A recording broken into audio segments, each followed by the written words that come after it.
Hello everyone. I hope you are safe and well in this pandemic situation.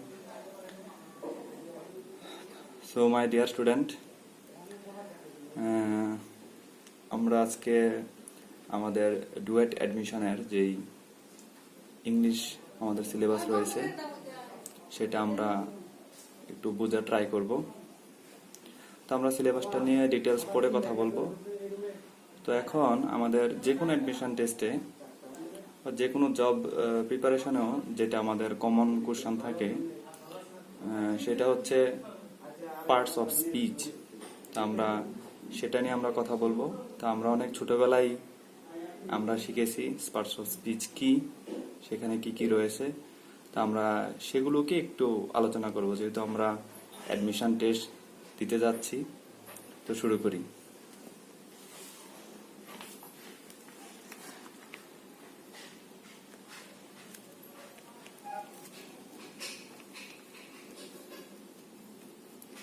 তো এই হচ্ছে আমাদের parts of speech. তো আজকে আমরা আলোচনা করব হচ্ছে নাউন নিয়ে। আমরা জানি যে নাউন হচ্ছে পার্টস অফ স্পিচের একটা পার্ট। আমরা আলোচনা করব নাউন নিয়ে। তো হোয়াট ইজ নাউন, আমরা সেটা জানি। নাউন কি? যে শব্দ দ্বারা কোনো ব্যক্তি, বস্তু, স্থান, সংস্থা, পদার্থের দোষ বা কোনো গুণের নাম বোঝায় তাকেই কি বলা হয়? নাউন। তো অ্যাকচুয়ালি ইংলিশকে আমাদের ইংলিশের মতোই বোঝা উচিত, আমরা বাংলার মতো বুঝবো না। কারণ বাংলার মতোই ইংলিশ একটা ল্যাঙ্গুয়েজ। তো সেটাকে আমরা একটু মনে করবো যে এটা ভিন্ন কোনো কিছু না, এটা আমার মাতৃভাষার মতোই একটা ভাষা। এখানে যেমন আমাদের বাংলা ব্যাকরণ রয়েছে, সেরকম আমাদের ইংরেজিরও কিছু ব্যাকরণ রয়েছে, সেটাকে আমরা বলি গ্রামার। তো সেটা নিয়ে আমাদের ভয়ের তেমন কারণ নাই, আমরা এই ভয়টাকেই কাটাবো। আমি আমার যথাসাধ্য চেষ্টা করব। আর তোমাদের কমেন্টস অবশ্যই আমি আশা করব ক্লাস শেষে। তো আমরা একটু ইংলিশে লিখি, আমি তো বাংলায় বলেই দিলাম, ইংলিশে লিখি যে নাউনটা কি।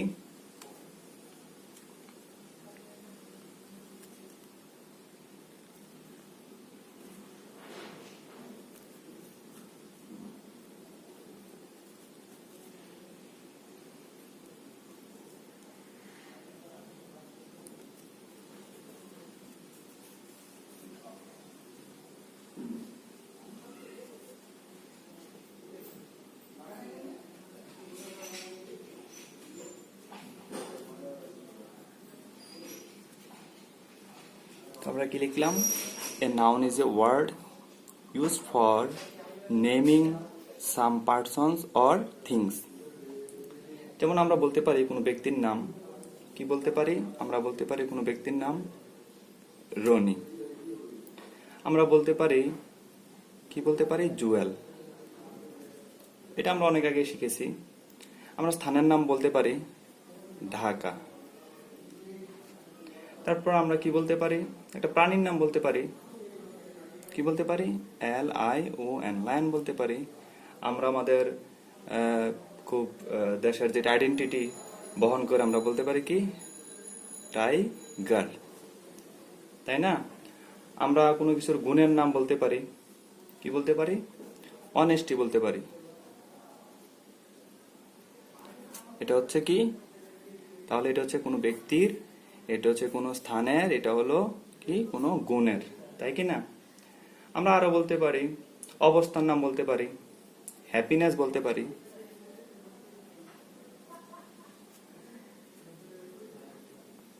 এটা হচ্ছে কি? আমার হচ্ছে অবস্থার নাম, আমি কিরকম অবস্থায় আছি, আমি কি খুব সুখী, তাহলে কন্ডিশনটা কিরকম আমার? আমি কি? হ্যাপিনেস। এটার অবস্থাটার নাম হচ্ছে কি? হ্যাপিনেস। তাহলে এটাও একটা নাউন। তো এগুলো আমরা কেন শিখবো? এগুলো কিন্তু খুবই ইজি একটা বিষয়, সেগুলো আমরা অনেক আগে শিখে আসছি। তো এগুলো দিয়েই বিভিন্ন এক্সাম টেস্ট, বিশেষ করে আমরা যেহেতু ডুয়েটের জন্য প্রিপারেশন নিচ্ছি, তো সেখানেও কিন্তু এই সিম্পল বিষয়গুলো নিয়েই আমাদের কোশ্চেন থাকবে। তো এগুলোকে আমাদের আইডেন্টিফাই করতে হবে যে এখানে আসলে কোথায় ভুল রয়েছে, সেটা আমরা আইডেন্টিফাই করে আমরা সঠিক আনসারটা দিব। তো আমরা কিছু ওয়ার্ড নাউন যেমন হচ্ছে কিছু ওয়ার্ডের শেষে বা হচ্ছে প্রথমে ওয়ার্ড আমরা অ্যাড করে আমরা নাউন তৈরি করতে পারি, যেটা হচ্ছে আমাদের সিলেবাসে যেটা রয়েছে সাফিক্স এন্ড প্রিফিক্স, অর্থাৎ সাফিক্স এবং প্রিফিক্স ইউজ করে আমরা নাউন তৈরি করতে পারি। তো সেগুলোতে আমরা এখন আপাতত যাচ্ছি না, আমরা একটু সামনের দিকে আগাবো যে আমরা কি করতে পারি। তো আমরা কি করব, যে হচ্ছে নাউন আমরা আইডেন্টিফাই করব। কি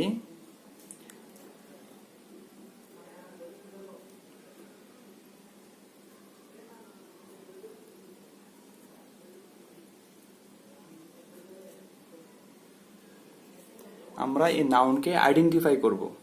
যেমন আমার এক্সামে একটা সেন্টেন্স আসলো, তো সেখানে আমার নাউনকে আইডেন্টিফাই করতে বললো, তাহলে আমাকে বুঝতে হবে নাউন কিভাবে আমরা আইডেন্টিফাই করব। কারণ আমরা সহজেই কোনো কিছু নামকে নাউন বলে সেটা আমরা শুনে অভ্যস্ত, মুখস্থ করে অভ্যস্ত।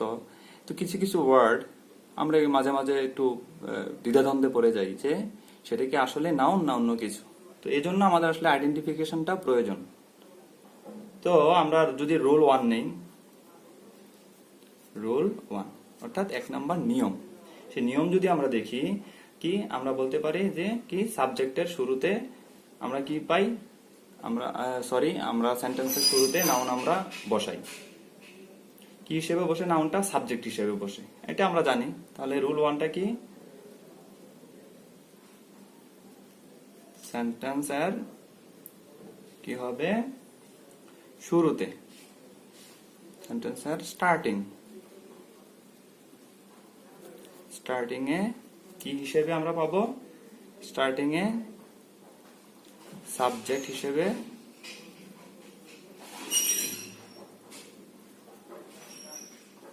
নাউন কি বসে, তাই কি না? আমরা এরকম অনেক জানি, সেটা আমরা অনেক উদাহরণ আমরা দিতে পারি। যে আমরা কি দিতে পারি, এটা আমরা একটু ভালো কিছু ওয়ার্ড লিখবো, আমরা নর্মাল ওয়ার্ড লিখবো না, কারণ এক্সাম টেস্টে আমাকে একেবারেই আইট রাইস এই ধরনের সেন্টেন্স দিবে না, আমাকে একটু অন্যরকম কোশ্চেন দিবে, এটা আমাকে কনফার্ম বুঝতে হবে। তো আমরা কি বলতে পারি?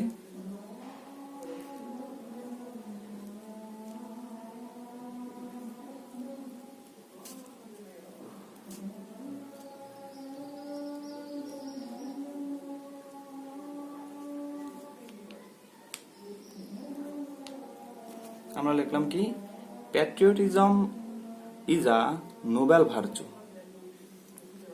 কি প্যাট্রিয়টিজম? তো সেটার অর্থ আমরা অনেকেই জানি, আমার নতুন করে বলতে হবে না। কি প্যাট্রিয়টিজম একটা কি নোবেল ভার্চু, তাহলে এই একটা কোন একটা জিনিসকে এটাকে মিন করতেছে, কোন একটা জিনিসকে বোঝাচ্ছে, যেরকম হ্যাপিনেসের মতো প্যাট্রিয়টিজম দেশের প্রতি ভালোবাসা, তাই না?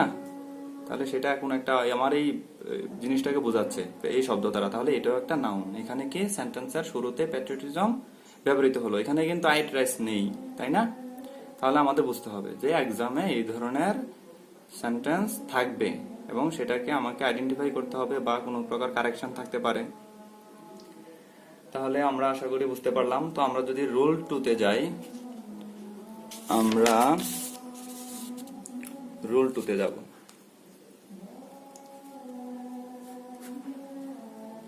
রুল 2তে আমরা যদি যাই, তাহলে আমরা লিখব কি, আমরা কিভাবে আমরা একটা সেন্টেন্সের নাউনকে চিনব। হ্যাঁ, নাউনকে চিনব। কি লিখব? আমরা 1 নম্বরে লিখব, এখানে আমরা যদি 1 নম্বর দেই, যে কি লিখব? প্রিপজিশন। প্রিপজিশন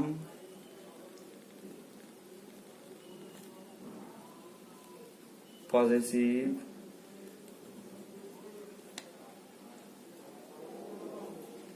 আর্টিকেল অ্যাডজেক্টিভ, তারপরে লিখবো আরেকটা, লিখবো কি ডিটারমাইনার। এটা আমরা পরে শিখবো, ডিটারমাইনার কি পরে অবশ্যই আমরা শিখবো।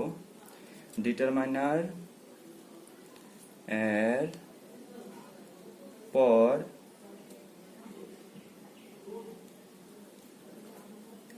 একটি মাত্র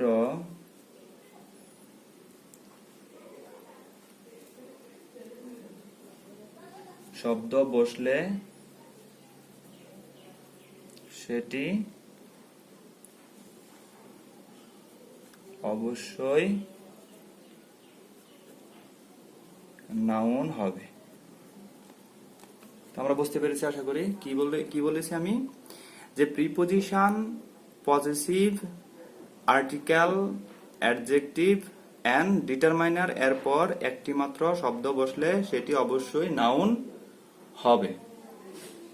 তো আমরা পরে উদাহরণের মাধ্যমে অবশ্যই জানতে পারবো যে কিভাবে আমি দেখবো যে হচ্ছে প্রিপোজিশন। আমরা তো প্রিপোজিশন অনেকেই বুঝতে পারি যে প্রিপোজিশনটা কি, সেটা আমরা অবশ্যই অনেকে জানি। পজেসিভ কি অনেকে সেটাও জানি, আর্টিকেল কি সেটাও জানি, অ্যাডজেক্টিভ কি সেটাও জানি। যারা আমরা ভুলে গেছি আমরা অবশ্যই সেটাকে আবার স্মরণ করব। তো আমরা ডিটারমাইনার দিয়ে শুরু করি। যেমন লিখি আমি, বাট মি নো বার্ডস। এটা একটা অন্যরকম একটা সেন্টেন্স আমাদের কাছে ফিল হচ্ছে। হোক, আমরা সেন্টেন্সকে চেনার প্রয়োজন নাই, এটার অর্থ এত ভালোভাবে জানার প্রয়োজন নাই। কারণ আমি যদি ইংরেজি শুধু ভালোভাবেই বুঝতে যাই তাহলে আমার অ্যাডমিশন টেস্টে দীর্ঘ সময় ইংরেজিতে দিতে হবে, অর্থাৎ ইংলিশে দিতে হবে, গ্রামাটিক্যালে দিতে হবে। তা আমাদের সেই পরিমাণ সময় আমাদের হাতে নেই। আমাদেরকে এখানে অনেক বড় সিলেবাস ক্যারি করতে হয়, তাই না? তো আমরা একটা সেন্টেন্স লিখলাম, বাট মি নো বার্ডস। তো এখানে এই বাক্যে বার্ড ওয়ার্ডটি নাউন, কারণ হচ্ছে তার ডিটারমাইনার নো এর পরে বসেছে। বাক্যটির অর্থ আমি বলে নেই, আমার কাছে কিন্তু করিও না। এই বাক্যের অর্থ হচ্ছে আমার কাছে কিন্তু করিও না। তোমাদের সুবিধার জন্য বলে দিলাম, এই বাক্যের অর্থ হচ্ছে আমার কাছে কিন্তু করিও না। তাহলে বাট হতো কিন্তু সেটা যে নাউন, এখন কি বোঝা যাচ্ছে বাংলা অর্থের মাধ্যমে? আমার কাছে কিন্তু করিও না। কি করিও না?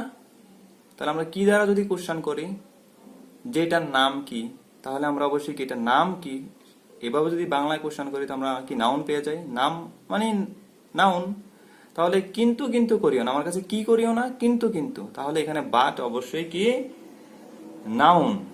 এই যে আমার এখানে নো এর পরে বার্ডস ব্যবহৃত হয়েছে এটা। তাহলে আমরা কি বলেছি যে preposition, possessive, article, adjective, determiner এর পরে একটি মাত্র শব্দ বসলে সেটি অবশ্যই নাউন হবে। তো ডিটারমাইনার বিষয়টা কি আমরা একটু এখন বলে দেই যে ডিটারমাইনার কি। What is